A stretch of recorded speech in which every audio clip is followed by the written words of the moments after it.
नमस्कार, स्वागत है आपका मान्या एजुकेशन में। आज हम लोग जानेंगे इलेक्शन कमीशन ऑफ इंडिया के बारे में। इलेक्शन कमीशन ऑफ इंडिया ये एक ऐसी ऑटोनोमस बॉडी है जो कि भारत में इलेक्शंस कराती है। तो इलेक्शन कमीशन ऑफ इंडिया ये बहुत ही इंपॉर्टेंट है, इसके बारे में जानना है। इससे बहुत सारे सवाल बन जाते हैं जनरली। ये करंट अफेयर्स भी इसके बारे में जानना बहुत ज़रूरी होता है और इसके स्ट्रक्चर के बारे में, फंक्शंस के बारे में वो जानना तो ज़रूरी है ही, है ना।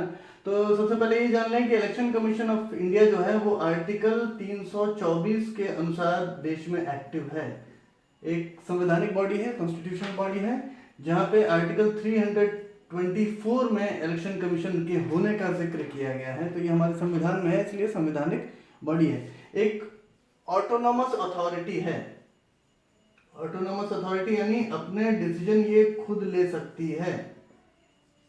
ऑटोनोमस अथॉरिटी है which is headed by chief election commissioner who is a very senior IAS officer। तो एक दो तीन चीजें क्लियर हो गई। सबसे पहले तो इलेक्शन कमीशन ऑफ इंडिया जो है वो आर्टिकल 324 के अनुसार भारत में एक्टिव है। एक ऑटोनोमस अथॉरिटी है जिसका प्रमुख काम होता है भारत में इलेक्शन करवाना। अब वो इलेक्शन कई प्रकार के भी हो सकते हैं, जैसे वो प्रेसिडेंट का इलेक्शन है वो भी इसी में शामिल है, लोकसभा और राज्यसभा के इलेक्शन है वो भी इसमें शामिल हैं, और इसके बाद वो इलेक्शंस जो राज्य में होते हैं, विधानसभाओं के इलेक्शंस, ये सब भी, और जो बाकी नगर निकाय वगैरह के इलेक्शंस होते हैं वो स्टेट इलेक्शन कमीशन देखता है। बाकी इलेक्शन कमीशन ऑफ इंडिया जो है वो ये बड़े बड़े इलेक्शंस जो भारत में होते हैं वो देखता है। 25 जनवरी 1950 को इसका फॉर्मेशन हुआ था। 25 जनवरी 1950 तो इलेक्शन कमीशन ऑफ इंडिया जो है वो इट वाज फॉर्म्ड ऑन 25 जनवरी 1950। ये जरूर याद रखिएगा। और आपको ऐसा भी याद रहेगा कि 25 जनवरी को नेशनल वोटर्स डे मनाया जाता है। National voters day. तो नेशनल वोटर्स डे क्यों मनाया जाता है? क्योंकि इस दिन इलेक्शन कमीशन ऑफ इंडिया की स्थापना हुई थी। डेट क्या है? 25 जनवरी 1950। ये याद रखना है, ठीक है। तो अभी तक जो तीन चार चीजें हमने समझी हैं बिल्कुल याद रखना है उनको। आर्टिकल 324 याद रखना है, ऑटोनोमस अथॉरिटी है, ऑटोनोमस शब्द इंपॉर्टेंट है यहाँ पे ना। और 25 जनवरी 1950 को फॉर्मेशन हुआ था। नेशनल वोटर्स डे उसी दिन मनाया जाता है। इसका हेडक्वार्टर कहाँ है? निर्वाचन सदन, अशोका रोड। निर्वाचन सदन, अशोका रोड, न्यू दिल्ली। ये इसका एड्रेस है इलेक्शन कमीशन ऑफ इंडिया के हेडक्वार्टर्स का, ठीक है। निर्वाचन सदन, अशोका रोड, दिल्ली। अब इलेक्शन कमीशन ऑफ इंडिया के पीछे एक एक्ट भी है, एक बहुत ही इंपॉर्टेंट एक्ट है भारत का, जो कि 1951 में बना, जिसको बोलते हैं the representation of the people act 1951। The representation of the people, है ना, एक्ट 1951। ये बहुत ही इंपॉर्टेंट एक्ट है और एक गाइडलाइन यानी एक बैकबोन की तरह भी काम करता है इलेक्शन कमीशन ऑफ इंडिया के कामकाज में। तो ये जो एक्ट है 1951 में बना, इसके अनुसार जो लोगों का रिप्रेजेंटेशन है इनटू लोकसभा, राज्यसभा वगैरह, तो सरकारों में जिस तरह का रिप्रेजेंटेशन होता है, ये पूरा का पूरा गाइडलाइन, मैनर, ये सारी चीजें इस एक्ट के अंतर्गत ही चलती हैं। तो ये भारत में जितने भी चुनाव हो रहे हैं, जितना भी लोगों का रिप्रेजेंटेशन है, वो सारी चीजें इस एक्ट से गाइड होती हैं। तो representation of the people act 1951 ये जरूर याद रखिएगा। तो अब हम लोगों ने तीन चार चीजें देख ली हैं, हम लोग अब आगे बढ़ते हैं। यहाँ तक तो मेरे ख्याल से कोई प्रॉब्लम नहीं होगी। कोई प्रॉब्लम होगी तो आप कमेंट बॉक्स में लिख सकते हैं, हम उसका जवाब जल्दी से जल्दी देंगे। और इस चीज के आप चाहें तो नोट्स भी बना सकते हैं। अगर आप नोट्स बनाते हैं, अपने लैंग्वेज में लिखते हैं, तो एक अच्छी बात भी होगी। तो चलिए अब आगे बढ़ते हैं। 1950 में जो इलेक्शन कमीशन था उसमें सिर्फ एक चीफ इलेक्शन कमिश्नर होते थे 1950 तक। लेकिन 1989 में इसमें एक सुधार किया गया और एक चीफ इलेक्शन कमिश्नर के साथ 2 डिप्टी चीफ इलेक्शन कमिश्नर भी जोड़ दिए गए। तो इस तरह से ये एक 3 मेंबर्ड बॉडी बन गई 1989 में। उससे पहले एक सिंगल मेंबर्ड बॉडी थी। और बाकी इसका मतलब ये नहीं कि इसमें सिर्फ एक ही व्यक्ति काम करता था। आज की डेट में इसमें करीब करीब 300 लोग हैं। इसमें 300 बहुत से सीनियर लोग इलेक्शन कमीशन में काम करते हैं। तो ये जो मेन बॉडी है, जो चीफ इलेक्शन कमीशन जिस इलेक्शन कमिश्नर जिसमें रहते हैं, उनके साथ 2 डिप्टी चीफ इलेक्शन कमीशन रहते हैं। तो ये 1989 में ये व्यवस्था बनी। उससे पहले सिर्फ चीफ इलेक्शन कमिश्नर हुआ करते थे, उनके साथ डिप्टी कोई भी नहीं था, जो कि 1989 में जोड़ा गया। तो ये भी एक इम्पॉर्टेंट पॉइंट है, याद रखिएगा। कभी कभी एग्जामिनेशन में ये भी पूछा जा सकता है। कुछ एग्जामिनेशंस में ये भी पूछ लिया गया था कि डिप्टी इलेक्शन कमिश्नर जो हैं वो कब से उनका अपॉइंटमेंट शुरू हुआ था। तो अभी मैंने जैसे कुछ देर पहले बताया था कि जो इलेक्शन कमीशन ऑफ इंडिया है वो किस किस तरह के इलेक्शंस कराता है। प्रेसिडेंट, वाइस प्रेसिडेंट के, लोकसभा राज्यसभा के, एमएलएज के, एमएलसीज के। तो फिर निकाय चुनाव वगैरह कौन कराता है? वो स्टेट इलेक्शन कमीशन कराता है। तो इलेक्शन कमीशन ऑफ इंडिया तो है ही, उसके बाद स्टेट इलेक्शन कमीशन भी होता है। स्टेट इलेक्शन कमीशन जो कि निकाय चुनाव कराता है। म्यूनिसिपैलिटीज के चुनाव हो गए, पंचायतों के चुनाव हो गए ना। इसका जो हेड होते हैं वो होते हैं chief electoral officer. Chief electoral officer,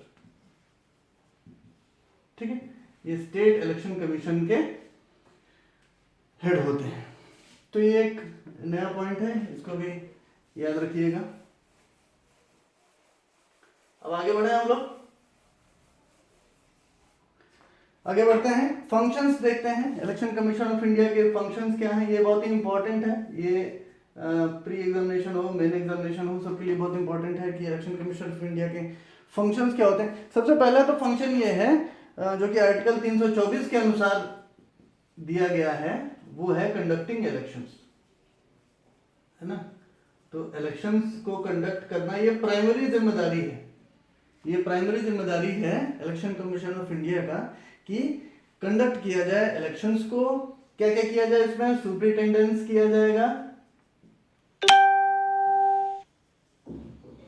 superintendence होगा, कंट्रोल और डायरेक्शन।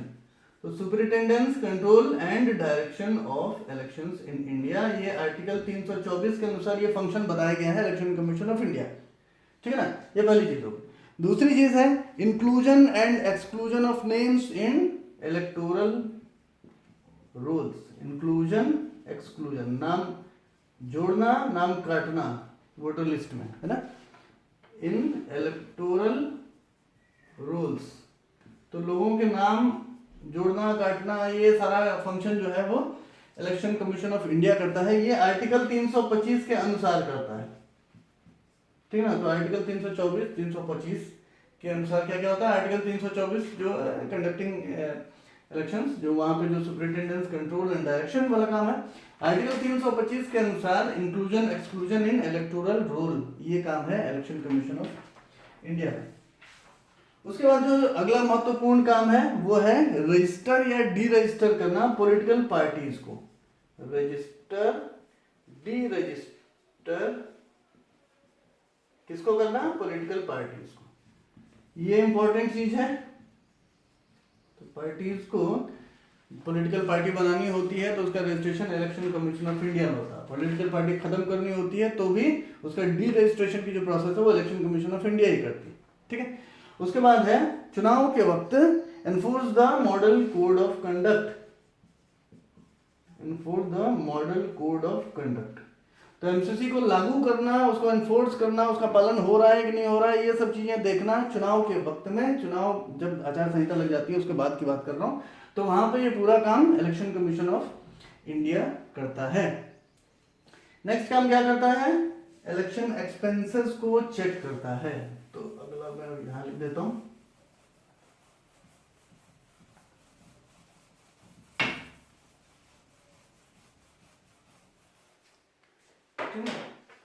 चेक इलेक्शन एक्सपेंसेस, ठीक है। उसके बाद अपॉइंट्स ऑफिसर्स, चुनाव के टाइम पर जो जिले लेवल पे अब सारे के सारे जितने भी अधिकारी होते हैं उसमें से अधिकतर अधिकारियों की चुनाव में ड्यूटी लगती है। तो चुनाव में ड्यूटी कौन लगाता है? ये ऑफिसर्स को इलेक्शन कमीशन ऑफ इंडिया या स्टेट इलेक्शन कमीशन जो है चुनाव में ड्यूटी में लगाती है। तो अपॉइंट्स ऑफिसर्स एज ऑब्जर्वर्स, और ऑब्जर्वर्स जो होते हैं ये ऑब्जर्वर जो होते हैं, मैं दोनों में डिस्टिंक्शन कर दूं पहले तो, है ना। जो जिला निर्वाचन अधिकारी होते हैं ना, जिला निर्वाचन अधिकारी ये कलेक्टर होते हैं, ठीक है। और ऑब्जर्वर जो होते हैं वो इलेक्शन कमीशन ऑफ इंडिया द्वारा डायरेक्टली अपॉइंट किए जाते हैं, जो कि जनरली आईएएस ऑफिसर्स ही होते हैं। ये जिलों में जाकर जिला निर्वाचन अधिकारी के कामकाज की को ऑब्जर्व करते हैं, देखते हैं कि गाइडलाइन के अनुसार कुछ गड़बड़ तो नहीं हो रही है, कुछ उनको मार्गदर्शन की जरूरत है। तो ऐसा काम ये ऑब्जर्वर्स करते हैं, ठीक है ना। और जिले स्तर पे जिला निर्वाचन अधिकारी जो होते हैं वो ये पूरा का पूरा काम करते हैं। डिस्ट्रिक्ट इलेक्शन ऑफिसर मतलब बोलेंगे यहाँ पे। और जिला निर्वाचन अधिकारी अपने सहयोग के लिए उप जिला निर्वाचन अधिकारी का भी अपॉइंटमेंट करते हैं, जो डिप्टी डीओ बोलते हैं जिनको हम लोग।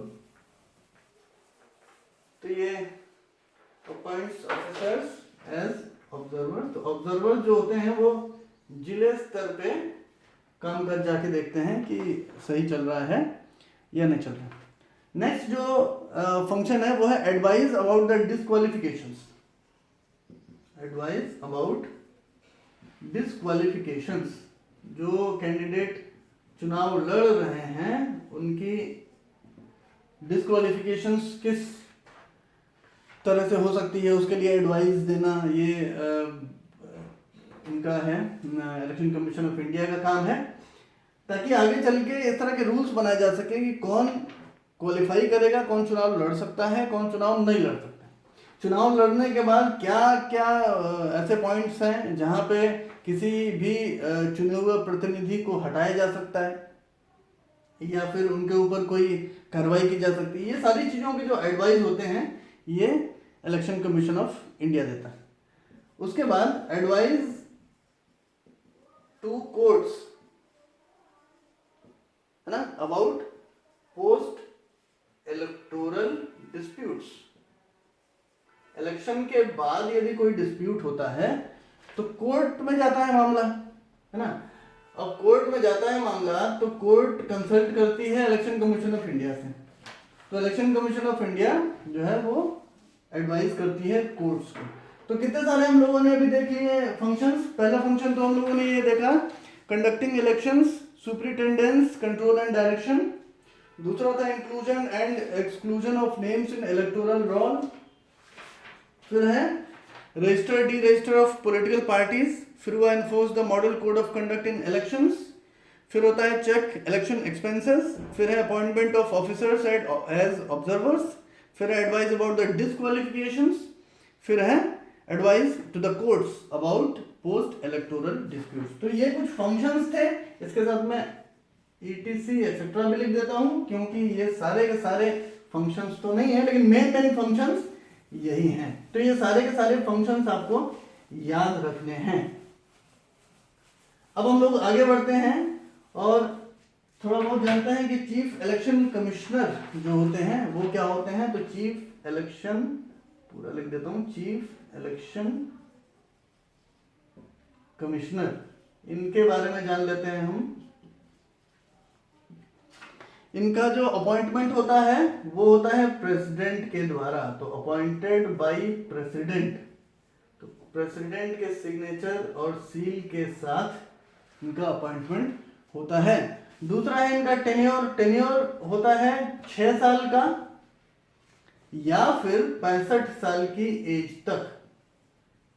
अगर 62 साल की एज में अपॉइंटमेंट हुआ होगा तो 3 साल ही रह पाएंगे चीफ इलेक्शन कमिश्नर, क्योंकि 65 साल की एज हो जाएगी, है ना। तो 6 साल मैक्सिमम रह सकते हैं चीफ इलेक्शन कमिश्नर के रूप में, या फिर 65 वर्षीय आयु तक रह सकते हैं।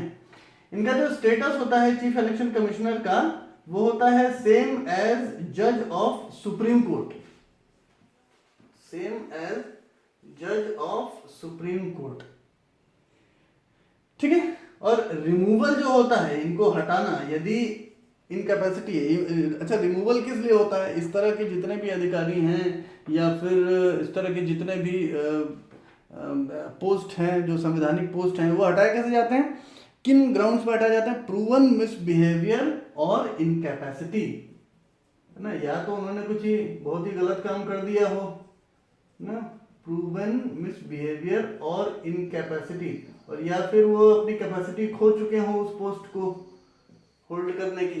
तो ये दो ही चीजें होती है जनरली ना। तो प्रूवन मिसबिहेवियर या इनकैपेसिटी के ग्राउंड्स पे चीफ इलेक्शन कमिश्नर को हटाया जा सकता है, लेकिन प्रोसेस कैसे होगी, रिमूवल की प्रोसेस सेम एज जज of high court, sorry supreme court, same as जज ऑफ सुप्रीम कोर्ट। तो सुप्रीम कोर्ट के जज का स्टेटस रखते हैं, इसलिए इनका रिमूवल भी जो होगा वो उसी प्रोसेस से होगा जिस प्रोसेस से जज ऑफ सुप्रीम कोर्ट को हटाया जाता है। अब जनरली क्या होता है ये प्रोसेस कुछ इस तरह से होता है कि सदन में 2/3 मेजॉरिटी के साथ वोटिंग होती है, और यदि 2/3 मेजॉरिटी कहती है कि रिमूव कर देना चाहिए तो रिमूव कर दिया जाता है। जनरली ये प्रोसेस होता है। इसके बारे में हम लोग आगे चल के देखेंगे, जब हम लोग पढ़ेंगे कि पार्लियामेंट का कामकाज कैसा होता है, तो उसके बारे में हम लोग थोड़ा डिटेल जानेंगे कि रिमूवल की प्रोसेसेस क्या होती है। अलग अलग ऑफिसर्स में अलग अलग ऑफिसर्स को किस तरह से रिमूव किया जाता है, वो उसकी प्रोसेस हम लोग उस समय देखेंगे। अभी करंट में जो चीफ इलेक्शन कमिश्नर हैं उनके, अभी आप लोगों को शायद पता हो, यदि आपको पता हो तो लिख दीजिए कमेंट बॉक्स में किसको किसको पता है, जिसको नहीं पता है वो अब जान लें। अभी करंट सीईसी है सुनील अरोड़ा, है ना, ये करंट सीईसी हैं, करंट चीफ इलेक्शन कमिश्नर। और भारत के पहले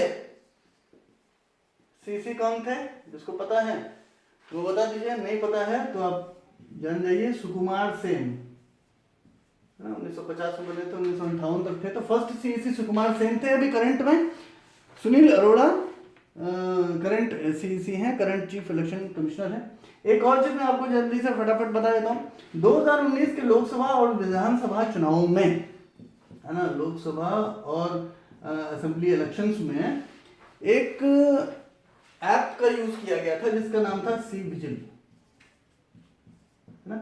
ये ऐप जो था वो क्या काम करता था, मॉडल कोड ऑफ कंडक्ट का यदि कोई कहीं पर पालन नहीं कर रहा है, उसको वायलेट कर रहा है, तो पब्लिक को एक ऐसा अधिकार दे दिया गया था इस ऐप के द्वारा कि वह डिस्ट्रिक्ट इलेक्शन ऑफिसर को बता सकें कि यहाँ पर सो एंड सो जगह पे मॉडल कोड ऑफ कंडक्ट का वायलेशन हो रहा है।